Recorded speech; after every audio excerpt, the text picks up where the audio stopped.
ഒരു കാര്യമുണ്ട്. അതായത് ഈ നേരത്തെയൊക്കെ നമ്പൂരി മുതൽ നായാടി വരെ എന്ന് വായിക്കാൻ പറഞ്ഞിട്ടുണ്ട്. ഇപ്പൊ അതിനകത്ത് നസ്രാണികൾ ഉൾപ്പെടുത്തുന്നുണ്ട്. അത് അങ്ങനെ എന്താ നസ്രാണികൾ ഉൾപ്പെടുത്താൻ സാധിക്കുന്നത് വെച്ചാൽ ഇന്ന് മുസ്ലിങ്ങളെ ഭയന്നാണ് ഇന്ന് ക്രിസ്ത്യാനികൾ പോലും ഇവിടെ കേരളത്തിൽ താമസിക്കുന്നത്.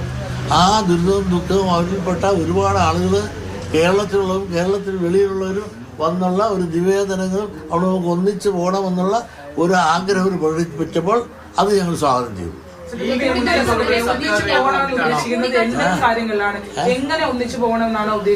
അതൊക്കെ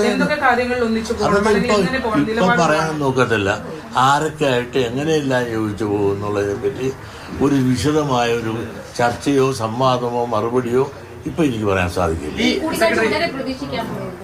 അതും പറയാനുള്ളത് 21-ാം തീയതി കഴിഞ്ഞ ശേഷം ഞങ്ങൾ അവിടെ ഉരുത്തിരിഞ്ഞിരുന്ന അഭിപ്രായത്തിൻ്റെ അടിസ്ഥാനത്തിൽ അതിൻ്റെ ബന്ധപ്പെട്ടവരുമായിട്ട് എല്ലാവരുമായിട്ടും ആലോചിച്ചിട്ട് എപ്പോഴെങ്ങനെ കൂടിക്കാഴ്ച നടത്തണം. ഇപ്പോൾ ഏതായാലും സുകുമാരൻ അദ്ദേഹം ഏതായാലും കൂടിക്കാഴ്ച നടത്തുന്നതിനും ചർച്ച ചെയ്യുന്നതിനകത്തും വിരോധമില്ല എന്ന് അദ്ദേഹം പറഞ്ഞു കഴിഞ്ഞല്ലോ.